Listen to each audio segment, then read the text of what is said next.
What is the surface area of a square pyramid of base perimeter 64 centimeter and volume 1280 cubic centimeter?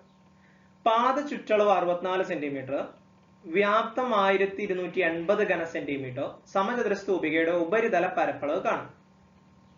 ഇവിടെ നമുക്ക് total surface area ആണ് കാണേണ്ടത്. അതിന് നമുക്ക് base perimeter തന്നിട്ടുണ്ട്, അഥവാ പാദ ചുറ്റളവ് തന്നിട്ടുണ്ട്.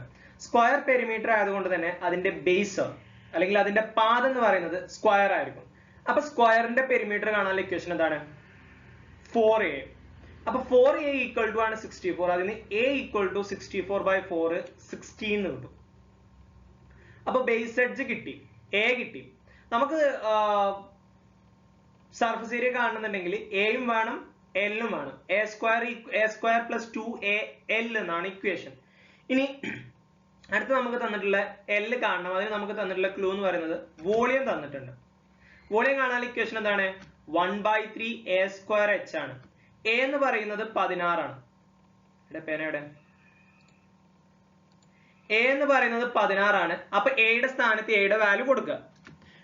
1/3 into 16 square h equal to 1280. 16 square എന്ന് പറഞ്ഞാല് 16 into 16 ആണ്. 16 into 16 ചെയ്യാം. ഓക്കെ, എന്നിട്ട് അതിന് ഒരു മിനിറ്റ് എക്സ്ട്രാ വന്നതാണ്, പോട്ടെ. 16 into 16 ചെയ്യുമ്പോൾ നമുക്ക് 256 കിട്ടും. എന്നിട്ട് ഈ 16 into 16 നമ്മൾ ഇപ്പുറത്തോട്ട് കൊണ്ടുപോകാം. ഓക്കെ, അതിപ്പുറം വരുമ്പോ ഇതിവിടെ ഗുണിക്കാനാണ്. ഗുണിക്കാനുള്ള ഇപ്പുറം വരുമ്പോ എന്താവും? ഹരിക്കാനാവും. അതേപോലെ ഇവിടെയുള്ള ഈ 3നെ അതിനെയും ഇപ്പുറത്തോട്ട് കൊണ്ടുപോകാം. അതിവിടെ ഹരിക്കാനാണ്, ഇപ്പുറം വരുമ്പോ ഗുണിക്കാനാവും. അപ്പൊ 1280 into 3/256 കിട്ടും. ഇനി അപ്പൊ 1250 256 ആയിട്ട് ഡിവൈഡ് ചെയ്യാം. 1280 256 ആയിട്ട് ഡിവൈഡ് ചെയ്യുമ്പോൾ 5 എന്ന് കിട്ടും. 5 256 ആണ് 1280 എന്ന് പറയുന്നത്. ഓക്കെ, 256 മൾട്ടിപ്ലൈ ചെയ്തിട്ട് 1280 ഡിവൈഡ് ചെയ്യാം. നമ്മൾ സാധാരണ ഡിവൈഡ് ചെയ്യുന്ന പോലെ ഡിവൈഡ് ചെയ്യാം. അപ്പൊ 5 എന്ന് കിട്ടും. ദെൻ 5 into 13 15 എന്ന് കിട്ടും അല്ലെ. 6 5 30, 5 25, 3 28, 2 5 12 12 1250 കിട്ടും. 256 5 ആയിട്ട് മൾട്ടിപ്ലൈ ചെയ്താൽ അപ്പൊ 5 into 3 15. അപ്പൊ h കിട്ടി. ഇനി നമുക്ക് എന്ത് വേണം? l വേണം. ഓക്കെ, സർഫസ് ഏരിയ കാണാൻ equation a square plus 2al ആണ്. ഇനി അടുത്തത് എന്ത് കണ്ടുപിടിക്കണം? l കണ്ടുപിടിക്കണം. അതിന് l square equal to h square plus a/2 whole square വെച്ചു. h നമുക്കറിയാം 15 ആണ്, a നമുക്കറിയാം 16 ആണ്.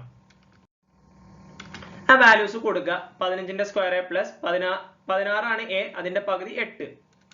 15ന്റെ സ്ക്വയർ നമുക്ക് 225 കിട്ടും. 8ന്റെ സ്ക്വയർ 64. അത് രണ്ടും കൂട്ടുമ്പോൾ 289 കിട്ടും.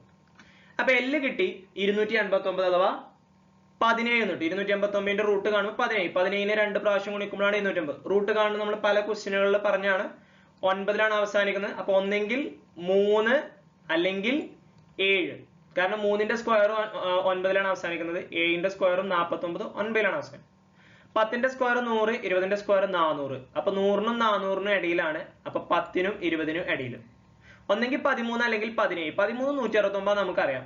17 into 17 ചെയ്തു നോക്കുക. അപ്പൊ നമുക്ക് 289 കിട്ടുന്നുണ്ടെങ്കിൽ അതാണ് അതിന്റെ റൂട്ട്. അപ്പൊ l കിട്ടി 17.